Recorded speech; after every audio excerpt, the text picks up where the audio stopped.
a simple and modest young woman, was caught dancing with a paraplegic millionaire. When his wife found out, she screamed, threatened, and swore revenge that would shake the entire mansion. If you enjoy love and romance stories, watch until the end and you won't regret it. Subscribe to this channel and leave your comment telling us where you're listening to this beautiful story. Stay tuned. The mist rose from the valley like ghostly fingers, enveloping the Blackwood mansion in its cold embrace. Perched high on the cliff, isolated from the world by miles of winding road cutting through the mountains of upstate New York, the property stood majestic and melancholic. It was one of those places that carried the weight of untold stories, where each corridor whispered secrets and every shadow hid an inconvenient truth. Lucas Blackwood woke, as he had awakened every day for the past 18 months, with the bitter taste of frustration in his mouth and the dull echo of pain that never completely abandoned him. His legs, once strong and sure, now rested inert beneath the Italian silk sheet, cruel reminders of a life that had been split in half on a night he could barely remember. The wheelchair waited beside the bed, gleaming and hated, like a throne no one would wish to occupy. He was the heir to an empire built with blood, sweat, and some morally questionable decisions. The Blackwoods controlled investments that moved billions, owned ranches extending across thousands of acres, and maintained a network of influence that reached from the corridors of Congress to the boardrooms of Wall Street. But all that wealth seemed insignificant now, in the face of the brutal simplicity of not being able to feel his own feet. The mansion, which had once buzzed with grand parties and business meetings, was now a silent mausoleum. The staff walked on tiptoes, spoke in whispers, and avoided his eyes when he passed through the corridors in his motorized chair. Rebecca, his wife, had left for Paris 3 weeks after the accident, claiming she needed time to process the trauma. That had been over a year ago. The marriage had been dead long before the fall. Rebecca was the daughter of a diplomat, raised between embassies and art openings, accustomed to being admired and desired. She had married Lucas out of ambition. He knew that, just as she knew that he had chosen her for her beauty and the status she brought. It was a tacit, civilized agreement that had worked perfectly until the night everything changed. Now, in the heavy solitude of the dragging morning, Lucas heard the familiar sounds of the house, the distant tinkling of dishes in the kitchen, the murmur of maids organizing the bedding, the soft noise of the vacuum cleaner running over the Persian rugs on the ground floor. They were sounds that reassured him, that gave him the illusion that life continued normally, even when nothing was normal anymore. That's when he heard something different, a light noise, almost imperceptible, coming from the music room downstairs. Someone was fiddling with the grand piano he hadn't played in months, or perhaps manipulating the old record player that had belonged to his grandfather. The sound irritated him. He had given express orders for that room to remain closed. It was there that he used to play for Rebecca in the early days of their marriage, where he had tried to win her back with romantic melodies that she listened to with feigned politeness and vacant eyes. He descended in the private elevator, determined to reprimand any staff member who had disobeyed his instructions. But when he reached the corridor leading to the room, he stopped. The half-open door let escape not just sound, but a vision that made him momentarily forget to breathe. A woman was dancing alone in the center of the room. She wasn't one of the old maids he knew. This one was new, young, dressed in a simple apron over a navy blue dress that fell to her knees. Her brown hair was tied in an unpretentious bun, but some rebellious strands framed her face, creating a golden halo when the morning light reached them.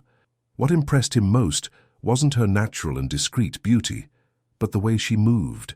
There was an almost religious intensity in her gestures, as if the dance were a silent prayer or a whispered confession to the void. She turned slowly, arms extended, eyes closed, completely oblivious to the world around her.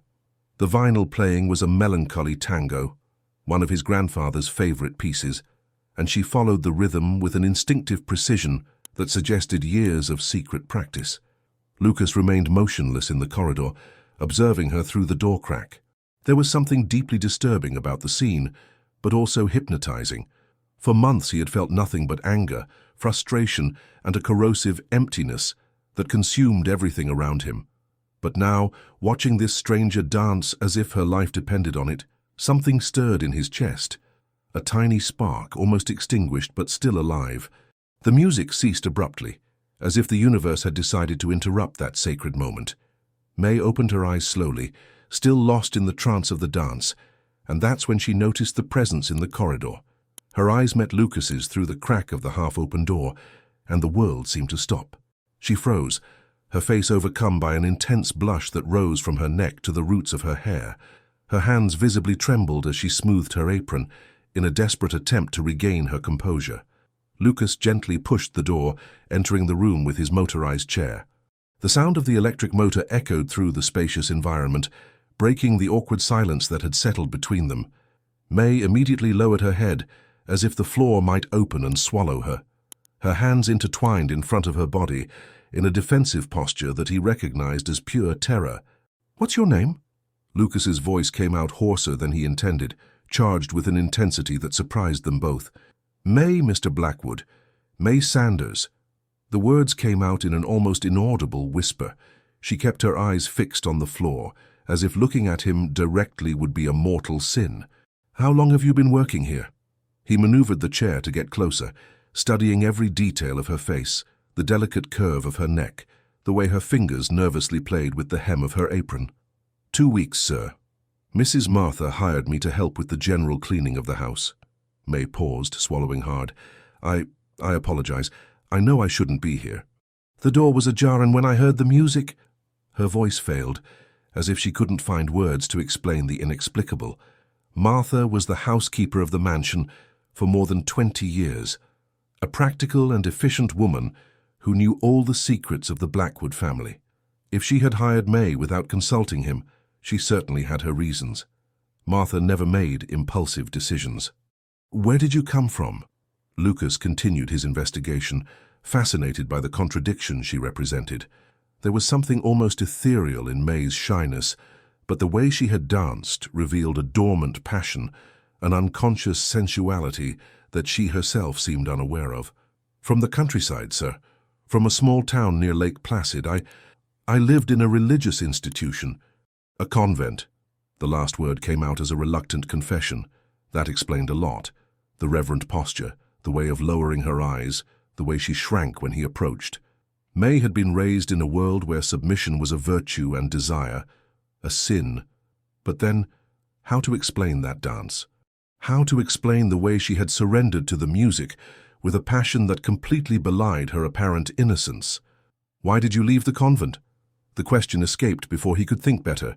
It was too invasive, too intimate. But he needed to know. May finally raised her eyes, and Lucas saw something there that hit him like a punch to the stomach. It wasn't just fear or shame. It was pain, an old deep pain, the kind that leaves invisible scars on the soul. They thought I was possessed." Her voice trembled. "I had visions, strange dreams. They tried to help me with prayers, fasting, but nothing worked. Then they decided to try an exorcism." She paused, taking a deep breath. "I ran away the night before the ceremony." The silence that followed was laden with unspoken meanings. Lucas felt a strange connection with this woman, as if they were two castaways recognizing each other on a deserted island. Both had been rejected by the world around them. Both carried wounds that no one could see. "Did the visions stop?" he asked, surprising himself with his own gentleness. "No." The answer was honest, naked. "They got more intense, especially at night. I see things that have happened, or that will happen. I can't tell the difference." May looked at him again, and this time she didn't look away. "That's why I dance. It's the only thing that makes the visions stop." Lucas felt something move in his chest, an emotion he couldn't name. There was something deeply erotic about that confession, in the raw vulnerability she had just shared with him. May wasn't just a shy employee. She was a woman haunted by her own demons, fighting to stay sane in a reality that constantly rejected her. "You can keep dancing here," he finally said. "Whenever you want, this room will be available to you."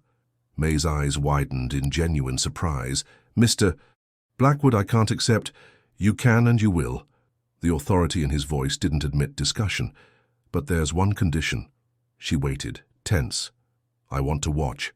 The blush returned to May's face with full force, but this time there was something different in her eyes. It wasn't just shame, it was recognition. As if she instinctively knew that something had changed between them in that moment. As if she knew there was no going back. The days that followed established a strange routine charged with tension.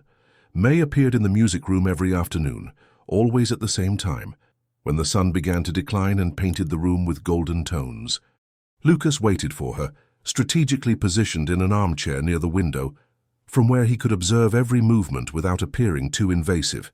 She never spoke when she danced. She arrived in silence, chose a record from the old collection, put it on to play, and surrendered completely to the music. They were always melancholy tangos, sad waltzes, or boleros that spoke of lost loves and impossible passions, as if her soul instinctively knew what kind of music matched that moment, suspended in time. Lucas discovered that watching her became his only source of pleasure. For months nothing had aroused his interest, nothing had made his blood run faster. But now, seeing May twirl around the room with her eyes closed, arms extended in a silent plea to the universe, he felt things he believed dead forever. Desire returned slowly, like water infiltrating a parched land. She always wore the same type of clothes, simple dresses in sober tones, never too low-cut or too tight. But there was something in the way the fabric moved with her body that was infinitely more seductive than any expensive lingerie. When she raised her arms, the dress stretched slightly over her breasts. When she twirled, the skirt spun, showing her shapely legs to the knees. They were small, almost insignificant details that for Lucas acquired a devastating erotic charge. Most disturbing was the expression on her face during the dances. There was an almost mystical intensity, as if she were in a trance or conversing with invisible spirits. Sometimes her lips moved silently, and Lucas wondered if she was praying or murmuring secrets to the shadows.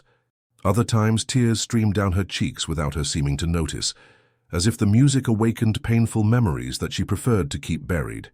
In the third week of this routine, something changed. May chose a particularly sensual tango, an Argentine composition that spoke of possession and surrender. When she began to dance, her eyes didn't close completely. Instead, she looked at Lucas through half-closed lashes, in a subtle provocation that instantly electrified the air between them. It was as if she had accepted the game he had proposed. There was no longer pure shame in her movements. There was awareness. There was intention. She knew that he desired her, and for the first time allowed herself to reciprocate that desire through the only language she completely mastered: dance.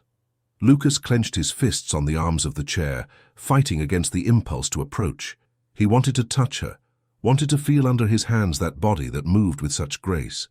He wanted to kiss those parted lips, wanted to discover what sounds she would make if he pressed her against the wall and explored every inch of her virgin skin. The thought frightened him with its intensity. It had been a long time since he had felt such a primitive, consuming attraction. Rebecca had always been beautiful and elegant, but between them sex was polite, predictable, almost mechanical. With May, he felt it would be different. There would be total surrender, complete abandonment, the kind of passion that leaves marks on the soul. When the music ended, they looked into each other's eyes for a moment that seemed eternal. The silence was charged with unspoken promises, with desires confessed through gazes. It was May who broke the spell, lowering her head and murmuring an excuse before running out of the room. Lucas remained alone, his body tense with an excitement he hadn't experienced for months. For the first time since the accident, he felt completely a man again. Not an invalid worthy of pity, but a predator recognizing his prey. That night he couldn't sleep. He stayed in the library until the early hours of the morning, drinking a Scottish whiskey that cost more than May's annual salary, trying to understand what was happening to him. Was it obsession? Was it just accumulated sexual neediness? Or was there something deeper, more dangerous growing between them? That's when he heard footsteps in the corridor. Light steps, almost inaudible, of someone trying not to make noise. He peered through the half-open door of the library and saw a female silhouette walking towards the music room. May, she couldn't sleep either. Lucas followed her silently, keeping a safe distance. He wanted to know what she did when she thought no one was watching. The answer left him breathless. May danced in total darkness, without music, just following a rhythm that existed only in her head. Her movements were different from the afternoon, more sensual, more abandoned, as if the absence of light freed her from all inhibitions. She was dancing for him, Lucas realized. Even without knowing he was there, she was dancing for the man who watched her every afternoon, for the desire that grew between them like a poisonous and irresistible plant. Rebecca's arrival was announced by the roar of her red Ferrari's engine climbing the winding mountain road. It was a Tuesday morning, and May was organizing books in the library when she heard the distant sound that made her blood freeze. Something in her instinct told her that that noise would bring trouble. Lucas heard it too. He was in his office reviewing financial reports when the familiar sound hit him like a punch to the stomach. Rebecca had returned, without warning, without calling, as she always did when she wanted to cause maximum impact. He closed his eyes, trying to mentally prepare for the confrontation he knew was inevitable. Rebecca Blackwood entered the mansion like a queen, returning to her kingdom after a long absence. Tall blonde with infinite legs enhanced by a Valentino dress that cost more than a popular car, she radiated the kind of glacial beauty that made men stumble over their own words. Her blue eyes were like ice shards, beautiful but cutting, capable of shattering with a single look. She had spent 8 months in Paris, officially in psychological treatment to deal with the trauma of her husband's accident. In reality, Lucas knew she had spent the time frequenting the most exclusive social circles in Europe, being seen at art openings, operas, and charity dinners alongside different male companions. The international gossip magazines had been discreet, but not blind. "Darling," Rebecca announced her presence in the library where May was working, her melodious voice echoing through the space. "I hope you've missed me." May instinctively shrank behind the shelves, trying to become invisible. She had heard the old staff talk about the mistress, always in respectful and slightly fearful whispers. They described her as a beautiful, intelligent woman, cruel when crossed. Lucas appeared in the library a few minutes later, his wheelchair moving silently across the marble floor. The meeting of gazes between husband and wife was charged with unspoken tensions, accumulated resentments, and dangerous secrets.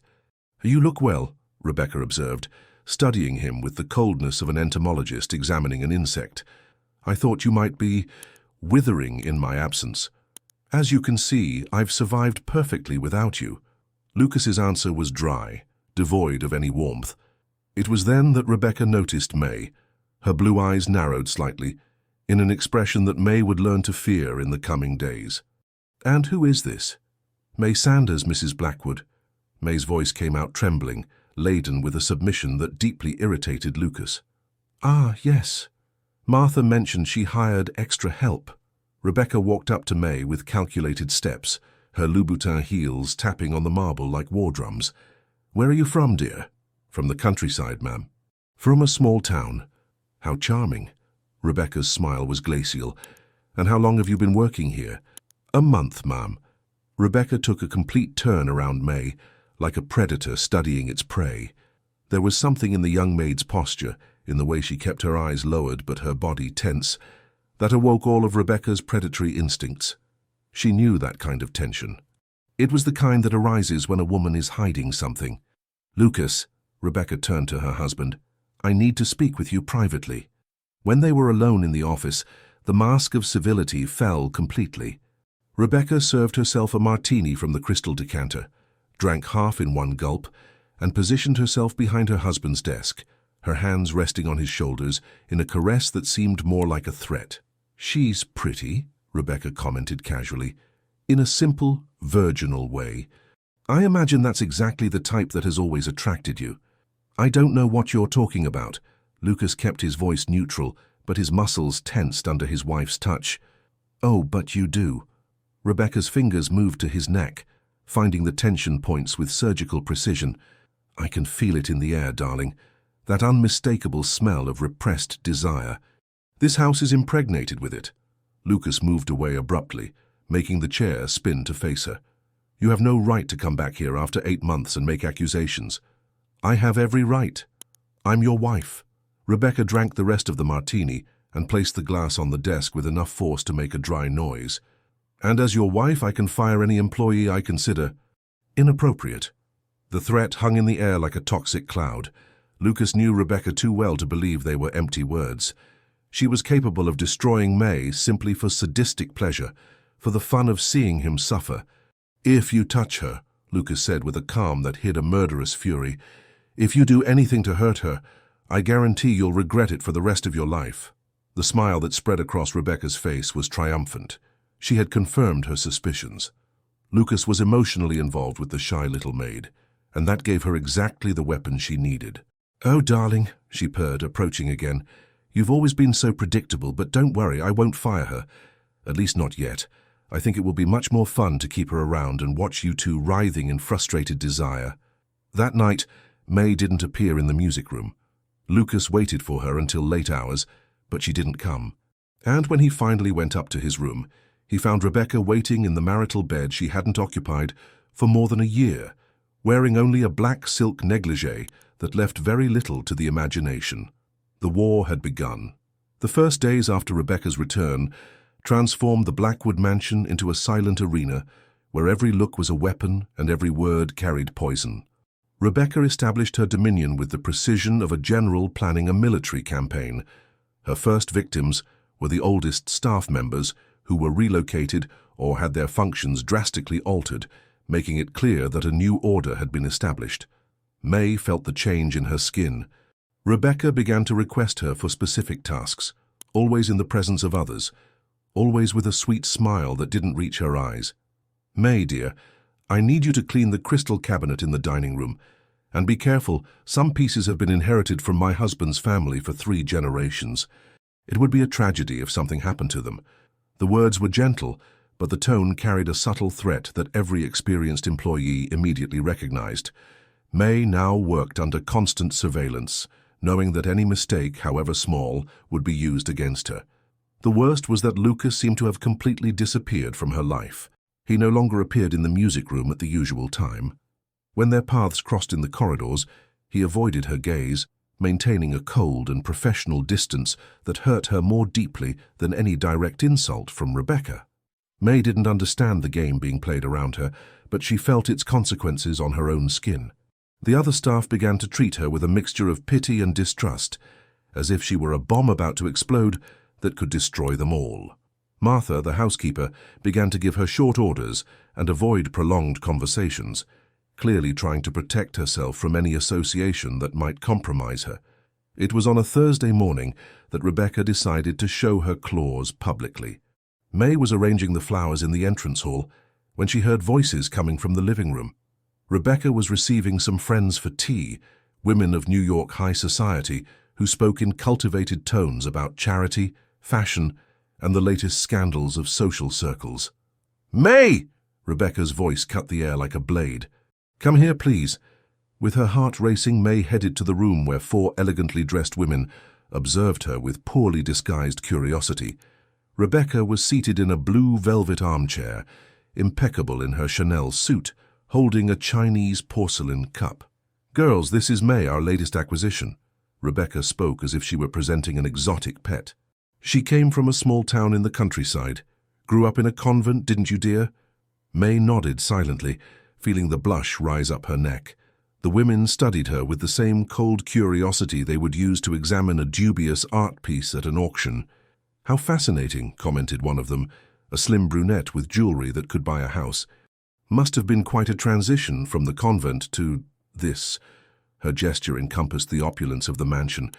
"Oh, but she's adapted wonderfully well," Rebecca continued with a venomous smile. "In fact, we've discovered she has a special talent. She dances, isn't that right, May?" May's blood froze in her veins. Rebecca knew.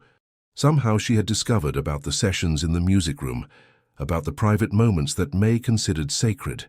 I don't understand, Mrs. Blackwood." May tried to sound confused, but her voice trembled. "Oh, don't be modest." Rebecca placed the cup on the saucer with a delicate tinkle.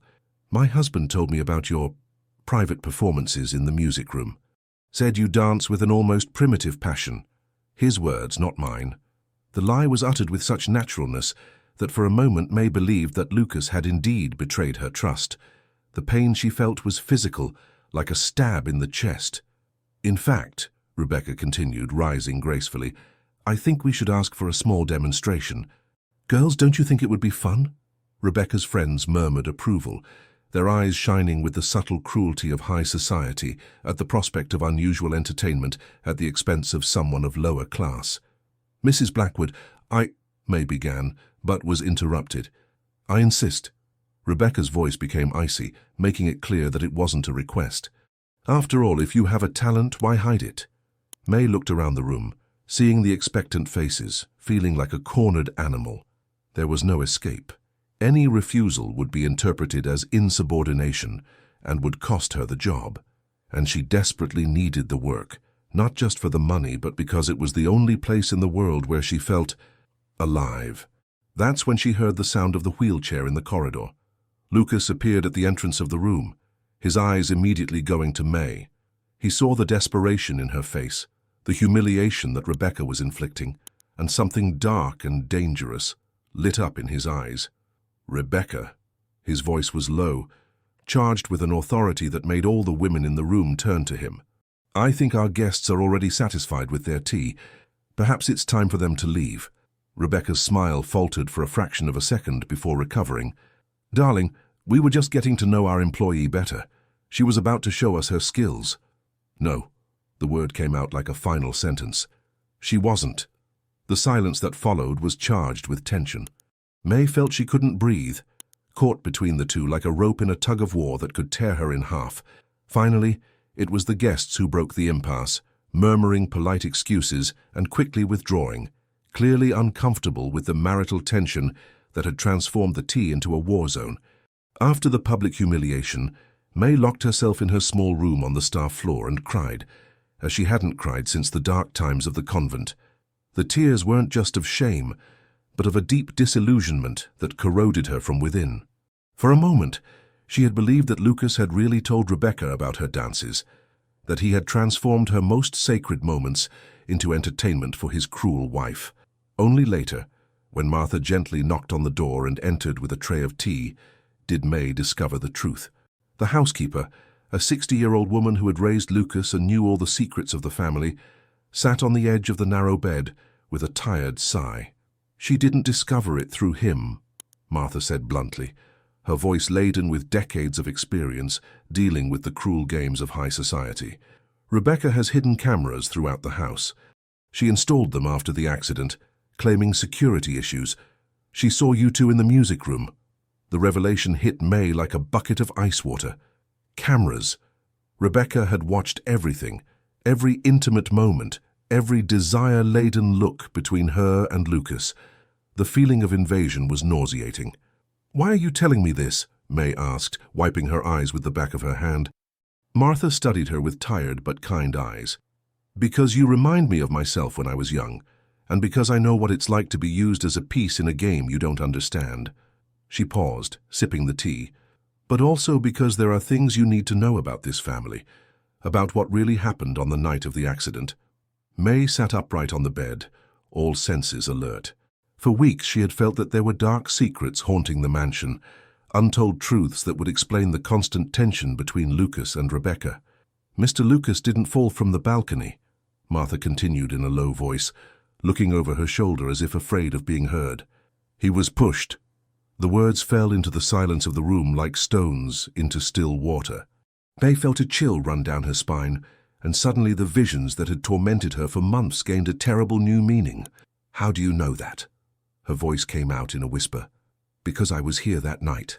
I heard the argument, the screams, the sound of the fall." Martha shook her head sadly. But when the police arrived, Rebecca had already prepared her version. She said he had drunk too much, that he stumbled and fell. There was planted evidence, empty bottles, medicines that supposedly would cause dizziness. May felt nausea rising in her throat. "Why did you never tell the truth?" "To whom? Who would believe a housekeeper against the word of Rebecca Blackwood?" Martha laughed bitterly. "Besides, she blackmailed me. Said if I spoke anything, she would invent evidence that I had been stealing money from the house for years. I have a daughter, grandchildren. I couldn't risk it." It was then that Martha revealed the most frightening thing. "But now she's doing the same thing with you. She's collecting false evidence, creating a narrative. If you're not careful, you'll end up being accused of theft or of trying to seduce the master to get money." May's blood froze. She thought of the past weeks, of how Rebecca always called her to handle valuable objects, always in the presence of witnesses. She was being prepared for a trap. That same night, while the mansion slept, May decided to confront her demons. She descended silently to the library, where she knew she would find Lucas.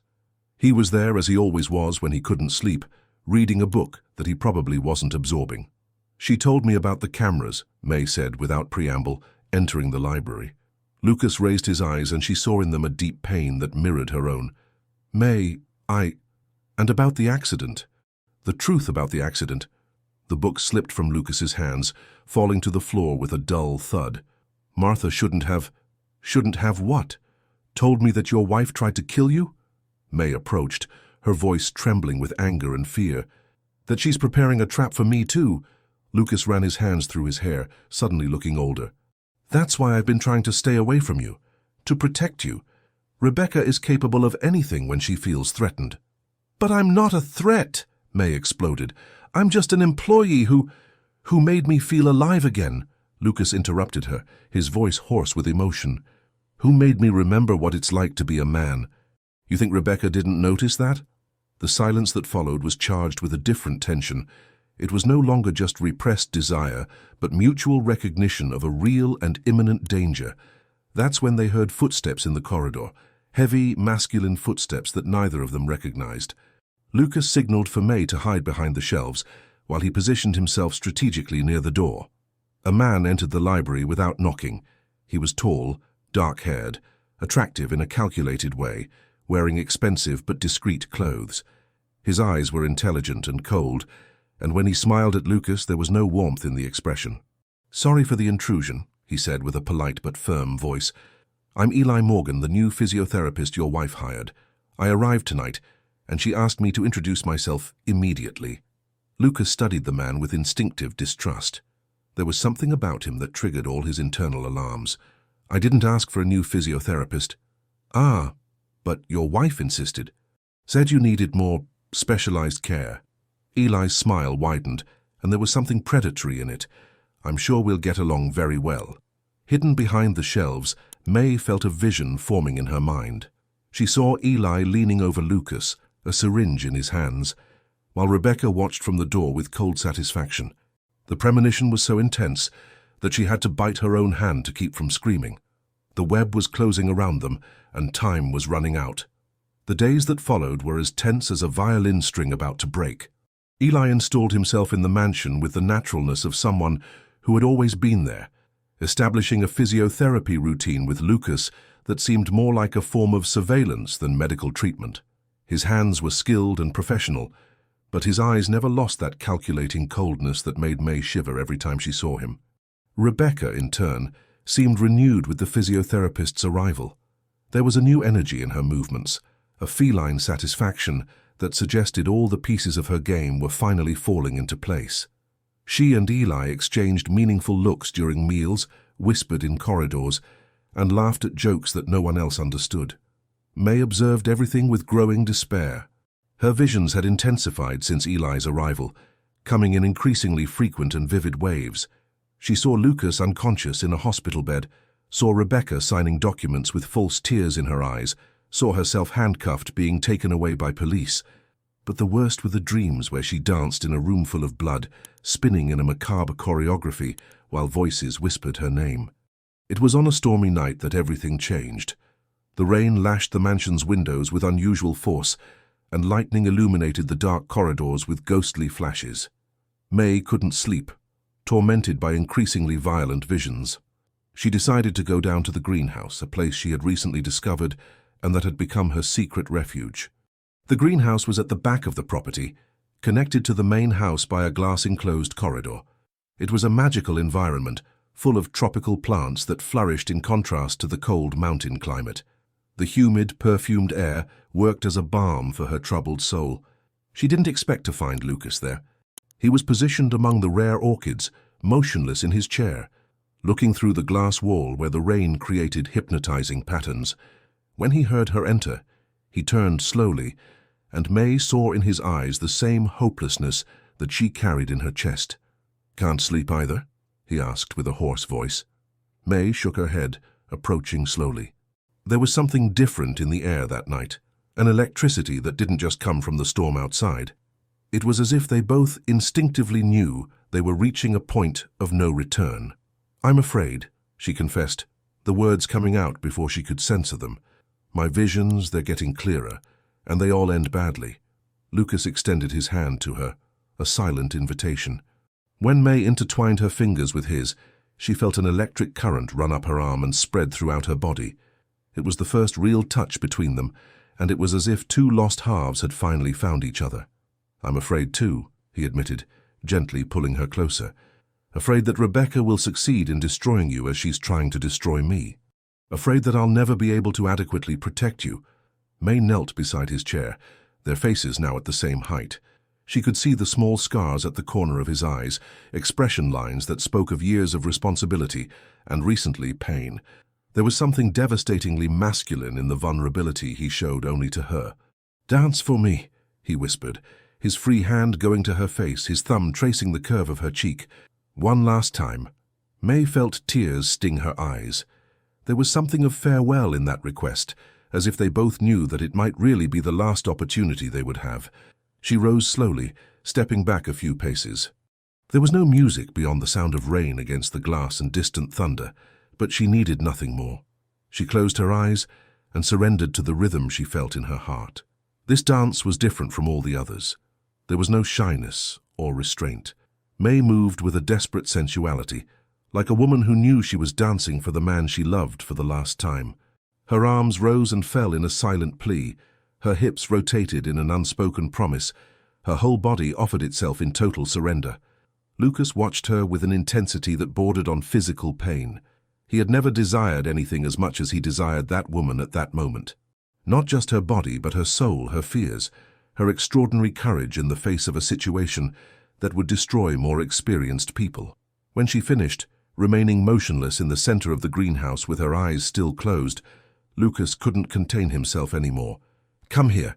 His voice came out hoarse, laden with a primitive need. May opened her eyes and saw in them everything she needed to see. She approached slowly, hypnotized by the intensity of desire radiating from him. When she was within reach of his hands, Lucas pulled her to him, bringing her to sit on his lap in an intimacy that neither had experienced before.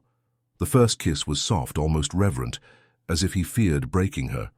But when May responded, deepening the contact and intertwining her fingers in his hair, something exploded between them. Lucas kissed her with a hunger of months repressed, his hands exploring the curves he had memorized only with his eyes. May felt herself blossoming under his caresses. Each touch awakened sensations she had never known existed. Each kiss undid another barrier she had built around her heart.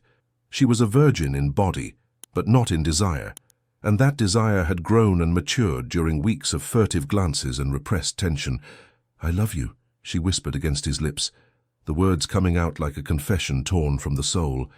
"And I love you," he responded, holding her face between his hands as if she were the most precious thing in the world, more than I imagined it possible to love someone.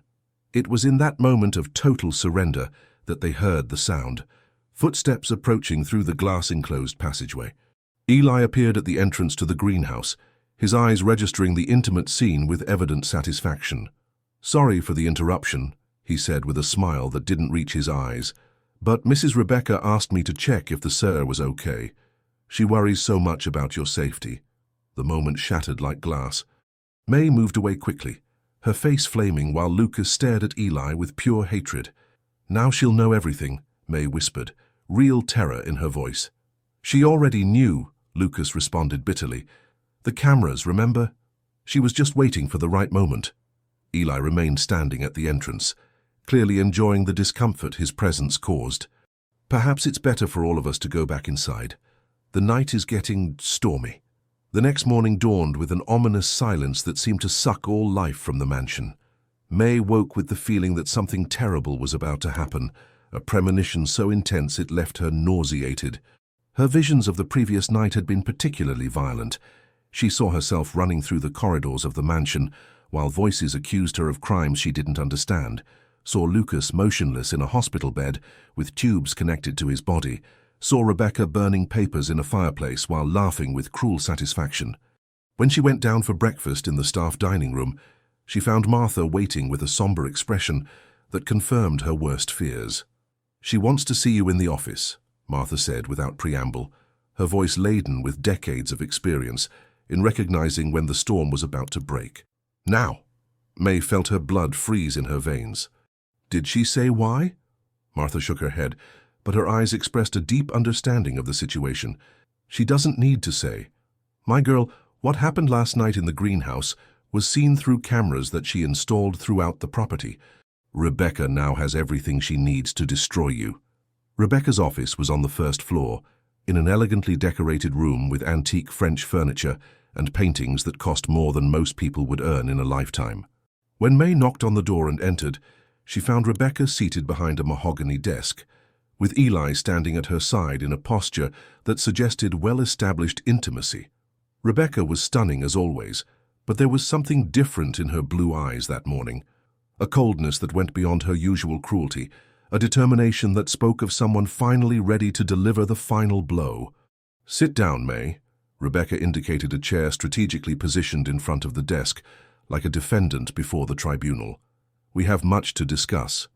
May obeyed with trembling legs, feeling like a gazelle surrounded by predators. Eli observed her with a smile that didn't try to hide his sadistic nature, while Rebecca opened a folder that was on the desk.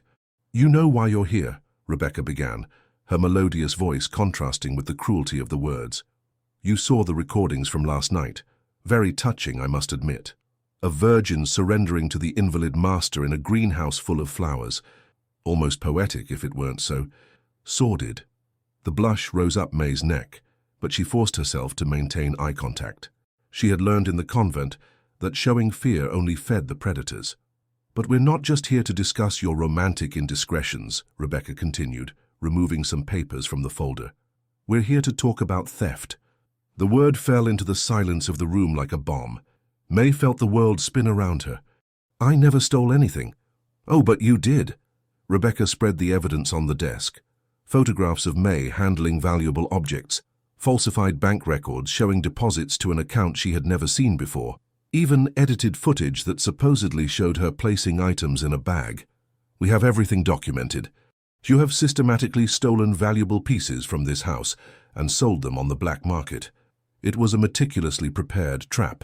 Each piece of evidence had been planted, each document falsified with professional precision." May realized with growing horror that Rebecca had spent weeks, perhaps months, building that elaborate lie.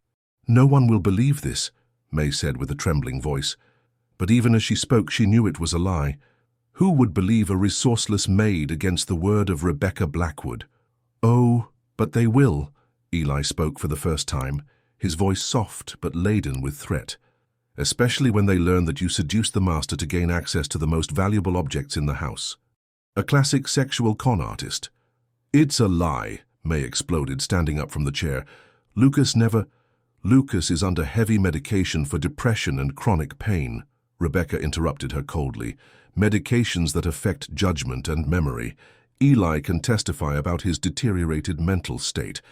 Anything he says in your defense will be attributed to the manipulation you exerted over him." The diabolical genius of the plan was fully revealed. Rebecca wasn't just destroying May. She was simultaneously discrediting any attempt by Lucas to defend her, painting him as a vulnerable victim of a calculating predator. "What do you want?" May asked, her voice coming out in a defeated whisper. The smile that spread across Rebecca's face was triumphant. "I want you to disappear. Tonight. Without saying goodbye, without leaving traces. And I want you to never approach my husband again. And if I refuse, then tomorrow morning, the police will receive a complete dossier on your crimes. You will be arrested, prosecuted, and convicted. You'll spend at least 5 years in prison." Rebecca paused calculatedly. "And Lucas will never know the truth. He will die believing that the woman he loved was a criminal who used him." It was a perfect checkmate. May realized there was no escape, no move she could make that wouldn't result in her complete destruction. Rebecca had anticipated all possibilities, blocked all exits. "I need to talk to him," May said desperately. "At least let me say goodbye." "Impossible. Lucas is sedated. Eli had to increase his medication due to the emotional stress you caused." Rebecca's eyes gleamed with cruel satisfaction. "He will sleep for the next 12 hours. Enough time for you to disappear forever." It was then that May realized the true extent of the plan. Rebecca wasn't just getting rid of her. She was ensuring that Lucas would never know what really happened. He would wake up and find only a forged farewell letter, probably confessing the alleged crimes and admitting that everything was just manipulation. "You have 2 hours to pack," Rebecca continued, consulting a diamond-studded wristwatch. "Eli will escort you to town. There's a bus at 10 o'clock tonight. I suggest you buy a ticket to somewhere far away." Eli approached the chair where May remained petrified, his hands resting on her shoulders in a pressure that was simultaneously gentle and threatening. "Don't worry," he whispered near her ear. "I'll take good care of your Lucas. He'll never feel pain again." Of any kind. The implicit threat made May's blood freeze. They didn't just intend to separate her from Lucas, they intended to kill him, and she would be blamed for abandoning him when he needed her most. In that moment, May made the most courageous decision of her life. She wouldn't run away. No matter the consequences for herself, she wouldn't leave Lucas in the hands of those monsters. The time had come to fight back. May went up to her room with Eli following closely, their steps echoing through the corridors like a funeral march. He remained leaning against the doorframe while she pretended to pack her few possessions, watching every movement with predatory attention. But May was calculating. During weeks living in the mansion, she had memorized every corridor, every secret passage that Martha had shown her, every camera that Rebecca had installed. "I need to use the bathroom," she said, her voice deliberately trembling to sound defeated. Eli nodded with indifference but kept the door ajar. It was exactly what May expected. She locked herself in the small bathroom and quickly opened the window that gave onto a low roof at the back of the house. It was a risky escape, but possible. More importantly, she knew that specific area wasn't covered by Rebecca's cameras, a blind spot that Martha had casually mentioned weeks before. May descended from the roof with her heart racing, every noise seeming to sound like an alarm. When she finally touched the ground, she ran through the gardens to the service entrance of the house, where she found Martha waiting with an expression of controlled panic. "I knew you wouldn't run away," the housekeeper whispered, pulling May inside. "But they'll notice your absence in a few minutes." "Where is Lucas?" May asked, panting. "In his room, but he's heavily sedated." "Eli gave him something very strong." Martha hesitated. "There's something else. I found this in Eli's room while he was with you." She extended a small portable video camera. On the screen, May saw images that made her stagger. Eli and Rebecca in explicit intimacy, planning not just her destruction but Lucas's death. They talked about simulating an accidental overdose, about inheriting the Blackwood Empire, about eliminating her as the only witness to their crimes. "This proves everything," May whispered, her hands trembling as she held the camera. "But it doesn't help if you're dead," Martha replied coldly. "And they'll kill you as soon as they discover you've escaped." That's when they heard shouts coming from the upper floor. Eli had discovered the escape. They had few minutes before the entire house would be searched. "Go to the music room," Martha ordered. "It's the only place where the cameras were temporarily turned off for maintenance. I'll try to wake up Mr. Lucas." May ran through the dark corridors, the camera pressed against her chest like a talisman. She arrived at the music room, panting and desperate, only to find Rebecca waiting for her in the center of the room, elegant and deadly like a black widow. "I imagined you would come here," Rebecca said with glacial calm. "Your little romantic sanctuary." How pathetic! Behind her, Eli appeared, dragging Martha by the arm, a prepared syringe in his other hand. The housekeeper was pale but defiant, clearly having fought before being captured. "I thought you'd be smarter," Eli commented, throwing Martha into an armchair. "But those in love always make stupid choices." "Where is the camera?" Rebecca asked, extending her hand. "I know Martha gave you something. Hand it over now and your death will be quick." May held the camera more firmly. "Never." Rebecca's smile became genuinely frightening. "Then it will be slow. Eli is very creative with his syringes. He can make it look like a gradual nervous collapse. You'll slowly go insane before dying." It was in that moment of total despair that May heard the sound that would change everything. Music starting to play on the old record player. A melancholy tango that she immediately recognized as the one that was playing the first time she danced in the mansion. Lucas appeared at the entrance to the music room, not in the wheelchair but walking supported by a cane. His movements slow but determined. He was visibly fighting against the effects of sedation, but his eyes burned with a fury that made even Rebecca step back. "Lucas," Rebecca tried to sound surprised, You should be sleeping? Dead? His voice cut the air like a blade. Martha told me everything. The poisons that Eli has been giving me. Your plans to inherit my money, the trap against May. Eli moved quickly, trying to reach Lucas with the syringe, but underestimated the determination of a man fighting for the woman he loves. Lucas struck with the cane, hitting Eli's wrist and making the syringe fly through the air. You never managed to kill me the first time, Lucas said to Rebecca, continuing to approach, and you won't succeed now. It was then that the memories returned completely. Lucas remembered the night of the accident, Rebecca discovering his affair with the secretary, the violent argument, her pushing him from the balcony in an access of murderous jealousy. He remembered waking up in the hospital paralyzed, accepting her version of the facts, because he couldn't believe that his own wife had tried to kill him. May, he said, extending his free hand to her. Dance with me. It was an insane request in the midst of that chaos, but May instinctively understood what he was doing. She approached him, delivering the camera to Martha while positioning herself in his arms. They began to dance there in the center of the room, surrounded by enemies, moving slowly to the sound of the tango that had started it all. Lucas was weak, leaning on her as much as he guided her, but there was a majesty in their movements that transformed that dance into a declaration of war. It was an act of pure defiance. They were saying that neither betrayal nor poison nor death threats could destroy what they had found in each other. Rebecca watched with an expression of hatred that bordered on madness. Eli, kill them both. Now. But Eli was hesitating, clearly realizing that the situation had completely spiraled out of control. It was one thing to discreetly kill a sedated man, quite another to murder two people who were clearly prepared to fight. It was Martha who resolved the situation.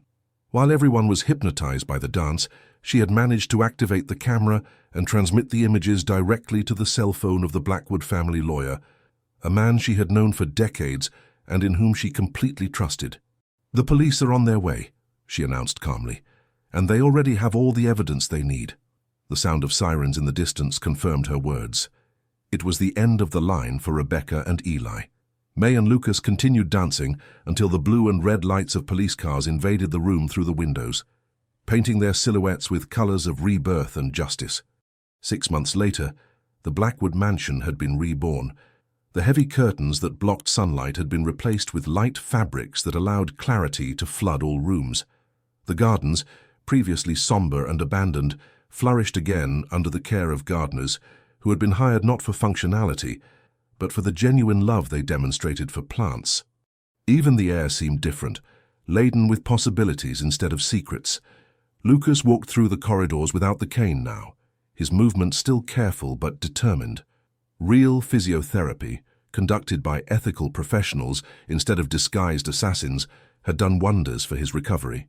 He hadn't completely returned to what he was before the accident. Perhaps he never would.